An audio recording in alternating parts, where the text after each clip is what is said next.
Fertiliser, है ना। इसको हम हिंदी में क्या कहेंगे? उर्वरक। ठीक है भाई। अब देखो फर्टिलाइजर में दो चीज़ें, पहली तो है एक होगा आपका केमिकल फर्टिलाइजर, है ना, केमिकल फर्टिलाइजर। दूसरा होगा आपका बायो फर्टिलाइजर, है ना, मतलब ये हो गया आपका जैव उर्वरक, और ये हो गया हमारा रासायनिक उर्वरक।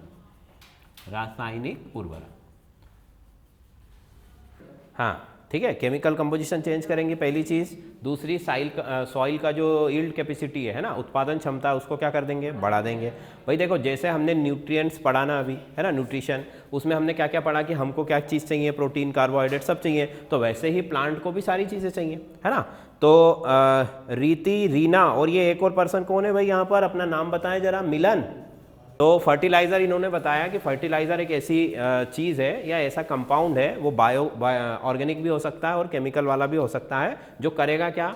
मिट्टी में जाके उसकी जो फर्टिलिटी है, उसकी जो उर्वरकता है, उसको क्या करेगा? बढ़ाएगा, है ना। मतलब बिना फर्टिलाइज़र के अगर आप कुछ उसमें बोते हो, कुछ उगाते हो, तो वो प्रोडक्शन कम देगा, और वही चीज़ अगर आप फर्टिलाइज़र के साथ करोगे तो क्या होगा? ज़्यादा देगा। अच्छा, इन सब के अलावा एक और चीज़ आती है जिसको हम बोलते हैं मैन्योर।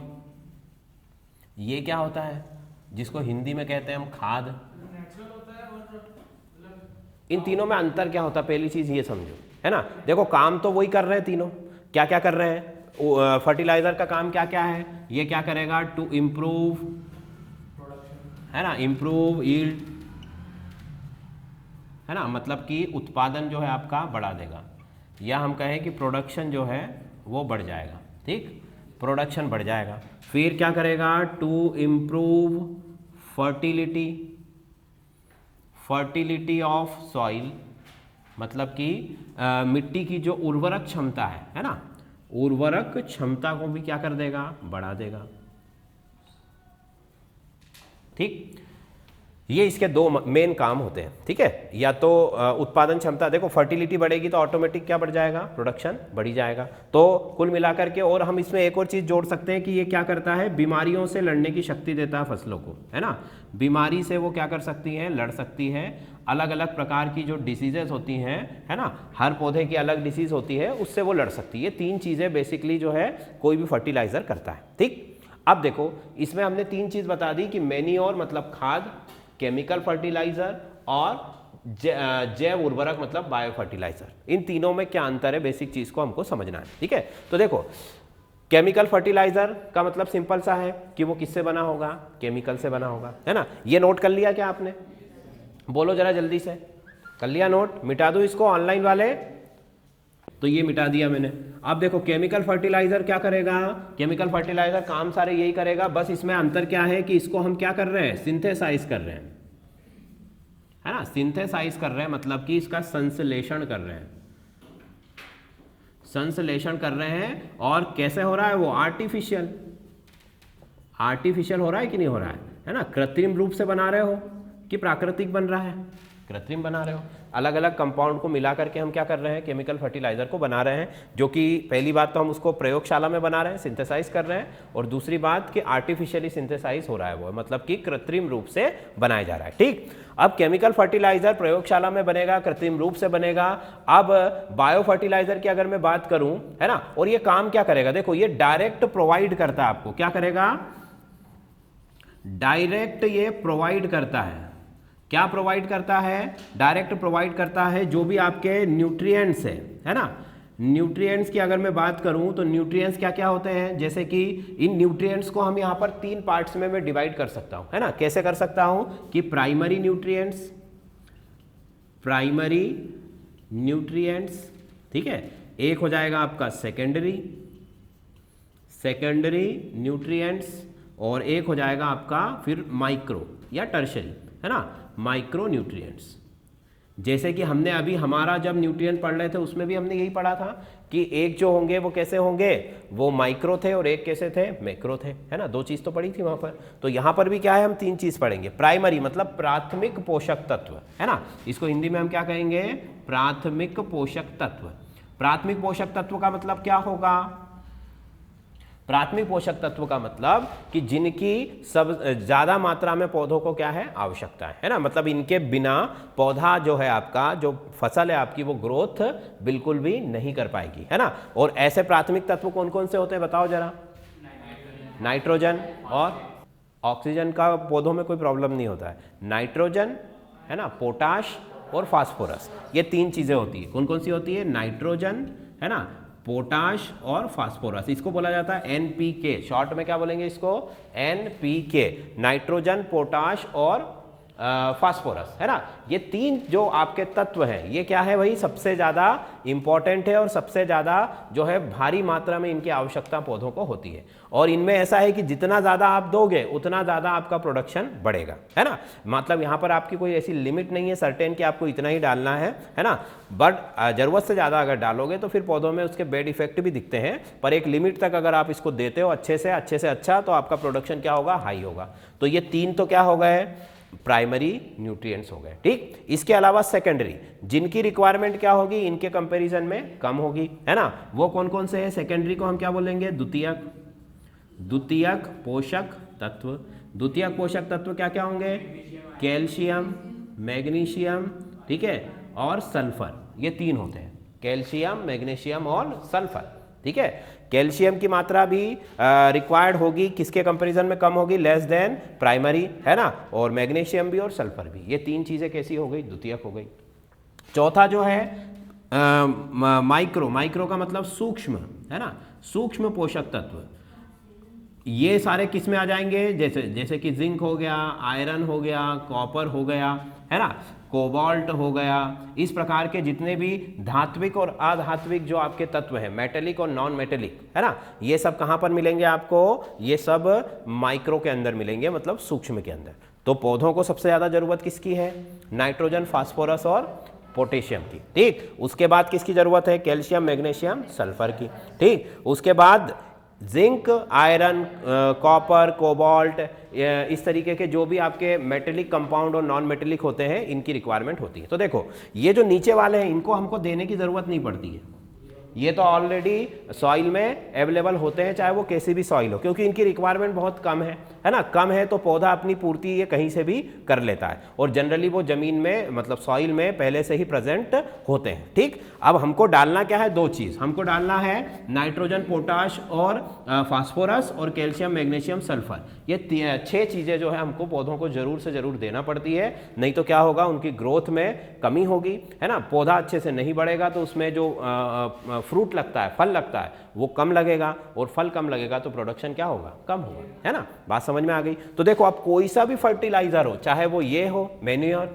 चाहे वो बायो फर्टिलाइजर हो, चाहे वो केमिकल फर्टिलाइजर हो, उन सबका एम क्या है? उन सबका एम है कि ये जो 6 आपके तत्व हैं, है ना, ये पौधों को देना, ये उनका एम है, ठीक। अब वो अलग अलग तरीके से अपने हिसाब से दे रहे हैं, इसीलिए हमने उनको क्या कर दिया है? क्लासिफिकेशन उनका कर दिया है, ठीक है। सबसे पहले मैं बात करूं, इन दोनों की ही बात कर लेते हैं। तो केमिकल के बारे में तो आपको पूरा पता चली गया।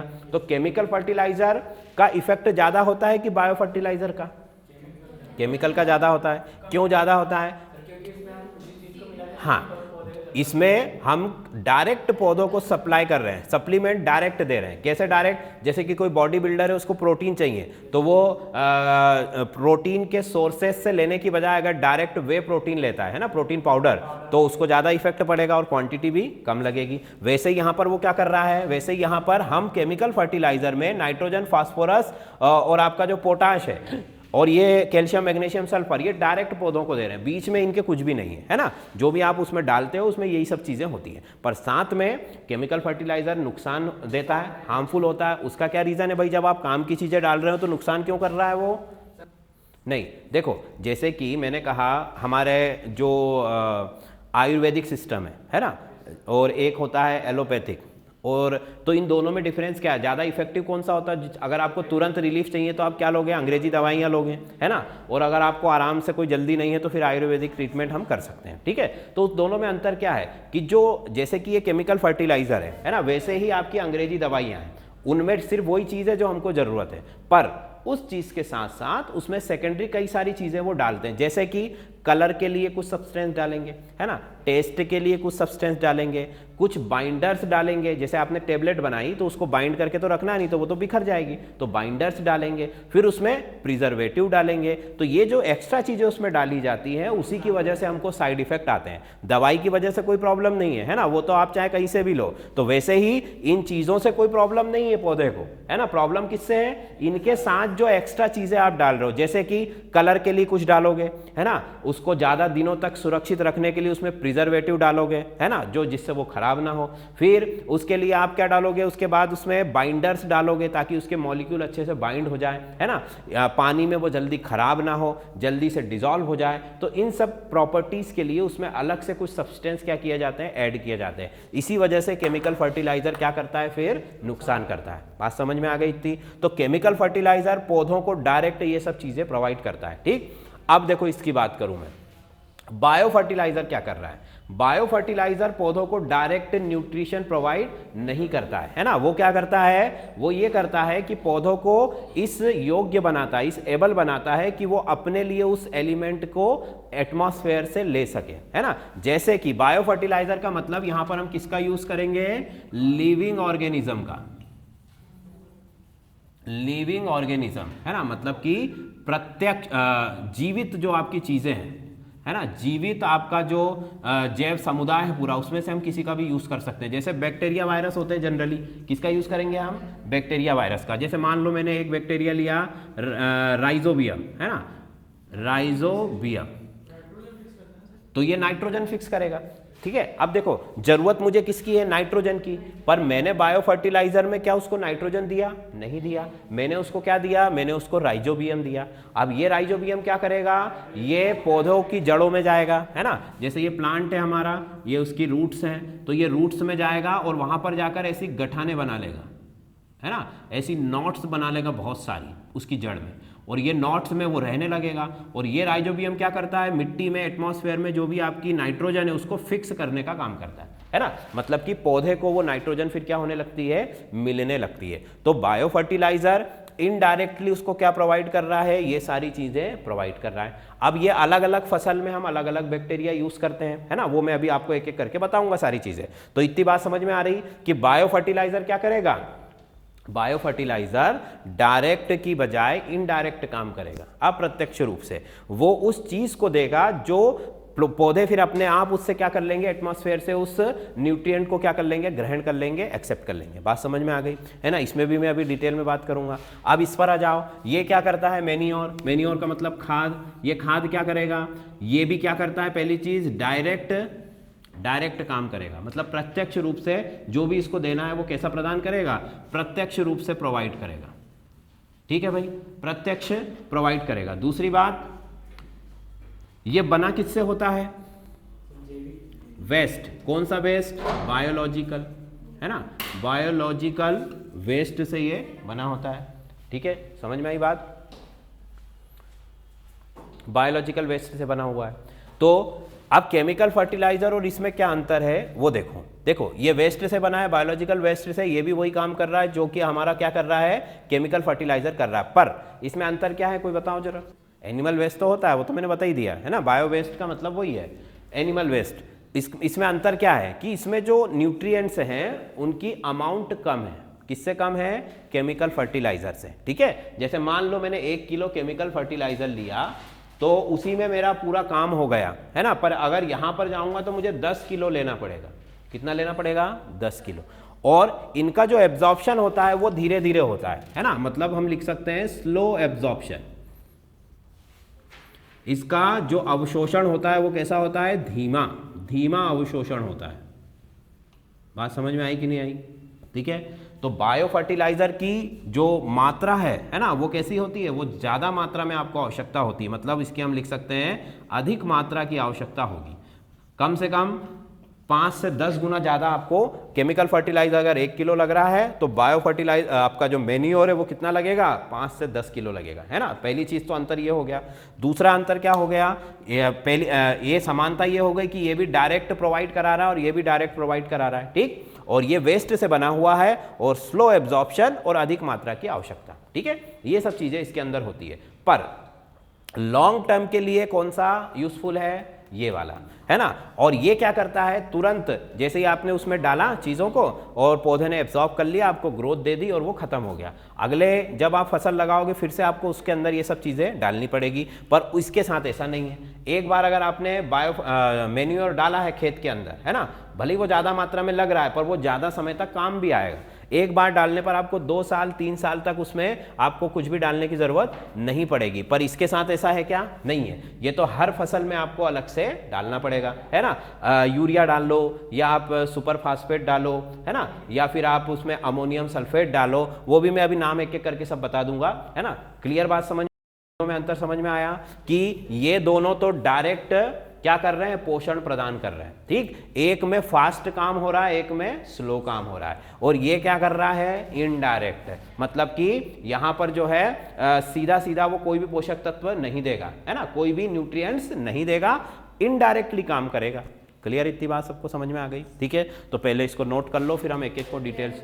जैविक, हाँ, ये भी देखो, ये नेचुरल है, मतलब कि ये मिट्टी में रह जाती हैं चीज़ें, तो ये सेकेंड टाइम में उतने ज़्यादा अमाउंट में नहीं लगेगा आपको, है ना, पर लगेगा जरूर, ठीक।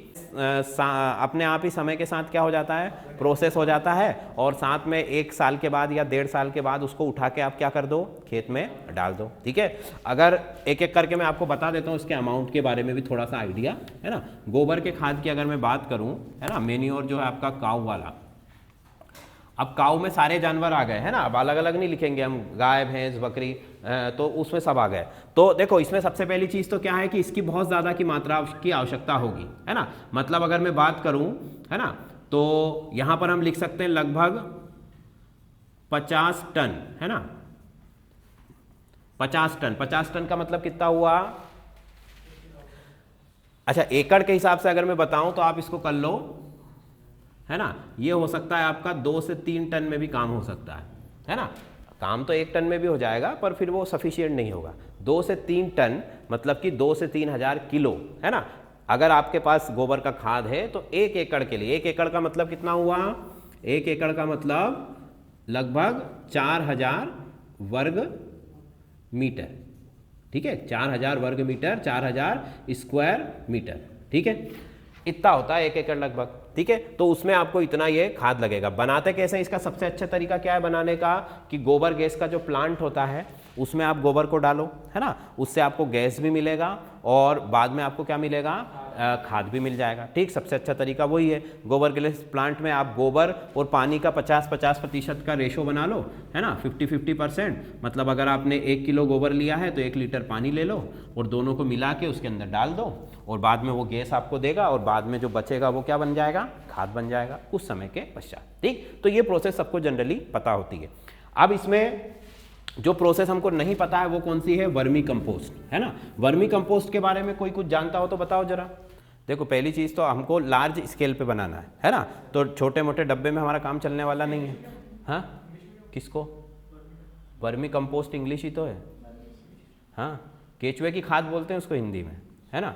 तो वर्मी कंपोस्ट का मतलब है केचुए की खाद, है ना। इससे क्या होता है, देखो जरा, अब हमको खेत के अंदर अगर ये बनाना है तो उसके लिए आप क्या करोगे, उसके लिए होता है पहले तो बेड प्रिपरेशन होता है। क्या होता है, बेड प्रिपरेशन, मतलब कि आप अपने खेत के अंदर एक हम कहें तो 3 फीट चौड़ा और लगभग 30 फीट लंबा, कितना करना है आपको, 3/30, ये जो है आपका रेशो में आपको एक बेड बनाना है, मतलब कि एक ऐसी जगह को आपको सेलेक्ट करना है, ठीक है।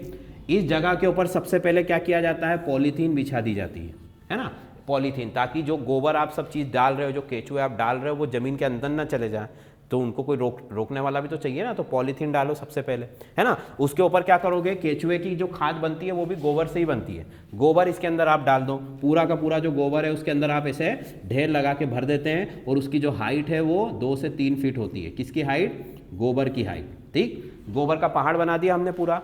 अब उसके अंदर हम क्या डालेंगे, केचुए डालेंगे, है ना। केचुए जो है आपके लगभग 300 रुपये किलो के हिसाब से मिलते हैं। कितने के हिसाब से मिलते हैं, 300 रुपये पर केजी के हिसाब से आपको अर्थवर्म मिलेगा। ये इसका मार्केट रेट है थोक में, है ना।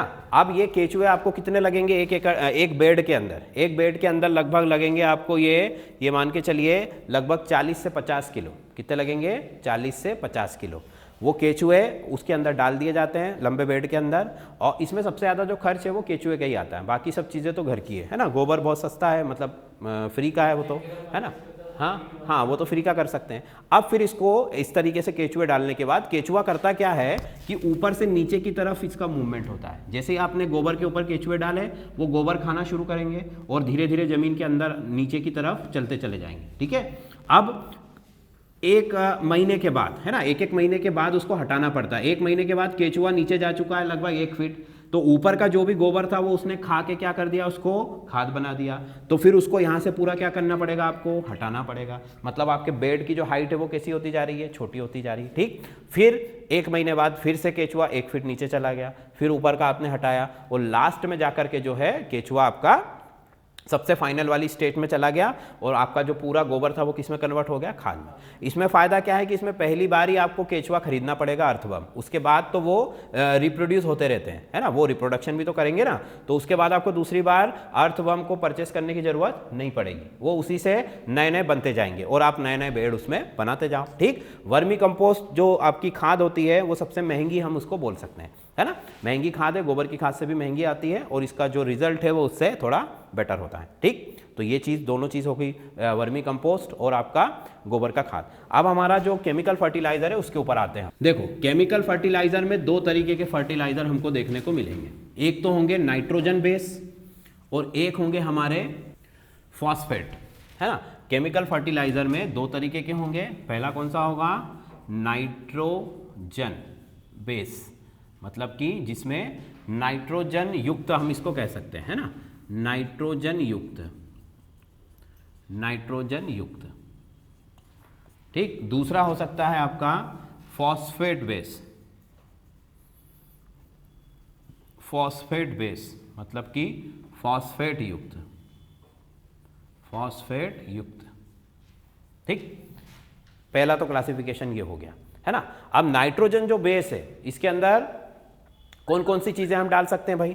नाइट्रोजन के अंदर क्या क्या डाला जाता है, यूरिया, सबसे पहली चीज़ क्या डाली जाती है, यूरिया, ठीक। यूरिया के बाद क्या डाला जाता है, डीएपी तो उसमें आ जाएगा फॉस्फेट में। हाँ, यूरिया के बाद क्या डाल सकते हैं हम इसके अंदर, अमोनियम सल्फेट डाल सकते हैं। क्या डाल सकते हैं, अमोनियम, अमोनियम सल्फेट, ठीक। इसके बाद आप डाल सकते हो इसमें कैल्शियम साइनाइड। क्या डाल सकते हो, कैल्शियम साइनाइड, ठीक। यूरिया, सबसे पहले यूरिया की बात करें, है ना, तो यूरिया के बारे में बताओ जरा, जो चीज़ आपको सबसे अच्छी पता हो। नहीं पता, देखो यूरिया का फार्मूला लिखता हूं मैं। यूरिया का फार्मूला क्या है, NH2CO NH2। अब बताओ ये क्या है, कार्बनिक है ना, इसमें कार्बन उपस्थित है। यूरिया जो है, ये दोनों मिटा देता हूं मैं अभी, है ना, पहले यूरिया के बारे में बात करते हैं। तो यूरिया जो है, सबसे पहली चीज इसमें लिखो कि ये फर्स्ट सिंथेसाइज्ड, है ना, ऑर्गेनिक कंपाउंड है। ये क्वेश्चन पूछा जाता है कि, ठीक है, कि ऐसा कौन सा कार्बनिक पदार्थ है जिसको सबसे पहले प्रयोगशाला में बनाया गया था। कहां पर बनाया गया था, प्रयोगशाला में, मतलब आर्टिफिशियल तरीके से इसको बनाया गया था, कृत्रिम रूप से, ठीक। किससे बनाया गया था, किससे बनाया गया था, फ्रॉम इनऑर्गेनिक कंपाउंड। किससे बनाया गया था, इनऑर्गेनिक कंपाउंड से, ठीक है।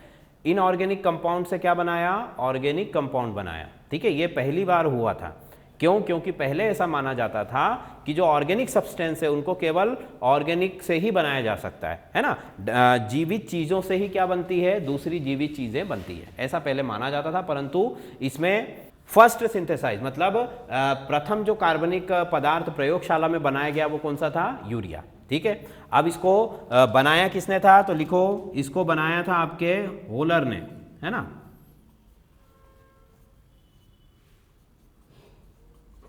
ठीक। अच्छा, फिर यूरिया की खोज सबसे पहले हुई थी 1773 में, 1773 में, ठीक।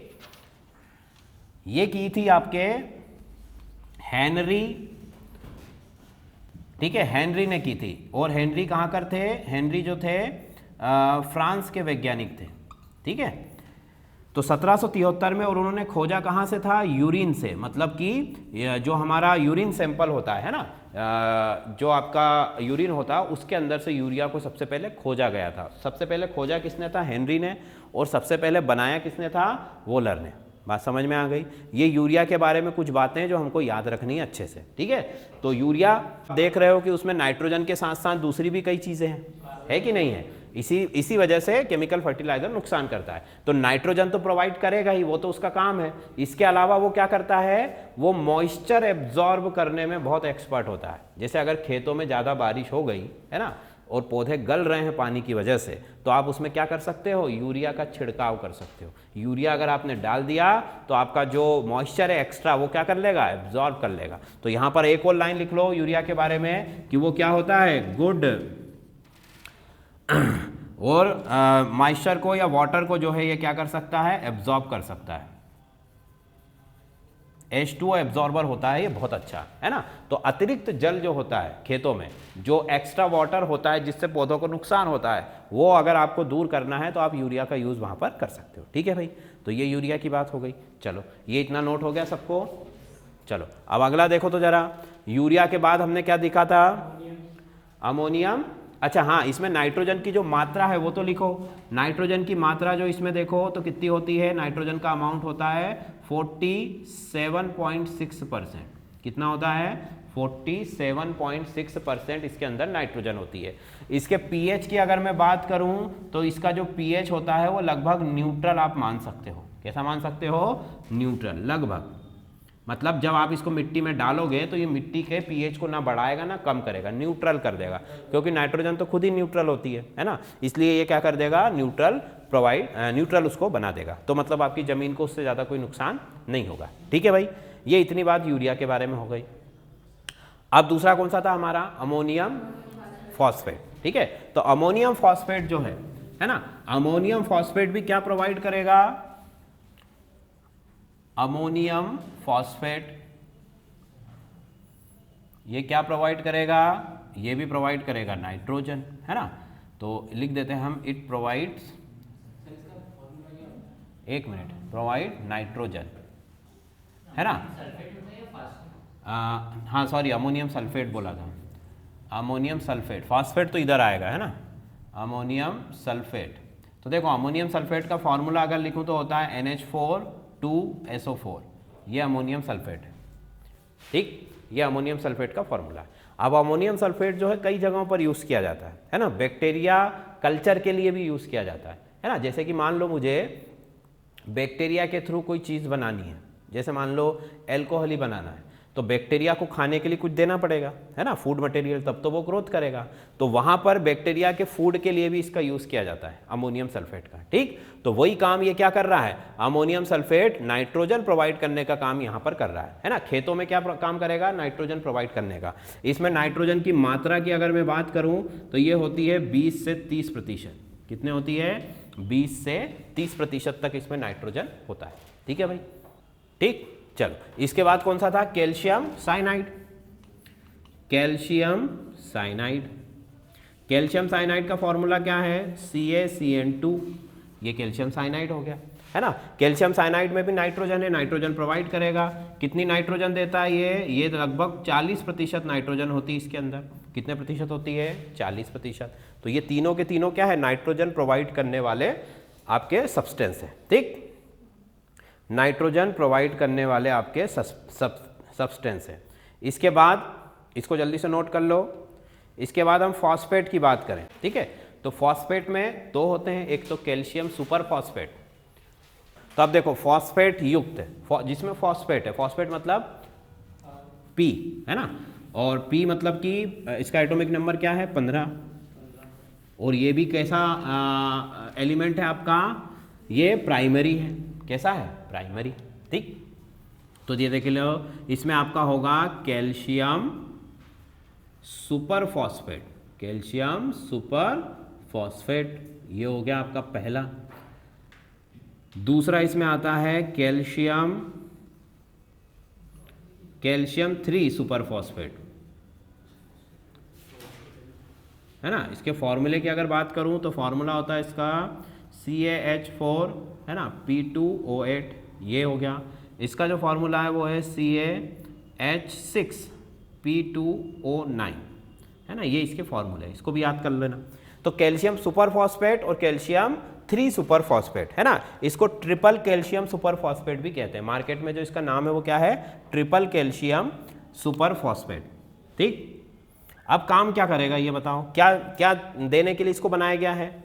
इसको बनाया गया है फॉस्फेट ग्रुप को प्रोवाइड करने के लिए, मतलब जो P होता है ना, वो इसमें फसलों को ये प्रदान करेगा, है ना। उसके साथ साथ आप देखो दूसरी भी कई चीज़ें उसके साथ आ रही है, ऑक्सीजन आ रही है, हाइड्रोजन आ रही है, कैल्शियम आ रहा है ना। तो अब ऐसा तो है ही नहीं कि आपको मान लो मुझे पोटाश देना है, सॉरी फॉस्फेट देना है, तो अकेला फॉस्फेट में नहीं दे सकता, क्योंकि वो अकेला रहता ही नहीं है, वो किसी ना किसी कंपाउंड के फॉर्म में ही आपको मिलेगा। तो हमको ऐसा कोई कंपाउंड सेलेक्ट करना है या ऐसा कोई नया कंपाउंड बनाना है जो कि पौधों को नुकसान भी ना पहुंचाए और ज़्यादा समय तक रखा जा सके, उसकी कीमत कम हो, है ना, और उसके दूसरे अदर्स हार्मफुल इफेक्ट ना हो, जैसे कि केमिकल फर्टिलाइजर के होते हैं। वो सॉइल को क्या कर रहे हैं, पॉइजनस कर रहे हैं, है ना, मिट्टी को क्या कर रहे हैं, खराब कर रहे हैं धीरे धीरे। मिट्टी में अपना तो कुछ बचा ही नहीं है, अब ऊपर से आप जब तक उसमें कुछ डालोगे नहीं तब तक उसमें कुछ उग पाएगा क्या, नहीं। तो जो उसका साइकिल होता है एक सॉइल का, है ना, वो पूरा क्या हो गया, इसमें डिस्टर्ब हो गया है। बात समझ में आ गई, किसकी वजह से, केमिकल फर्टिलाइजर्स की वजह से। ठीक, तो इतना नोट कर लो जल्दी से।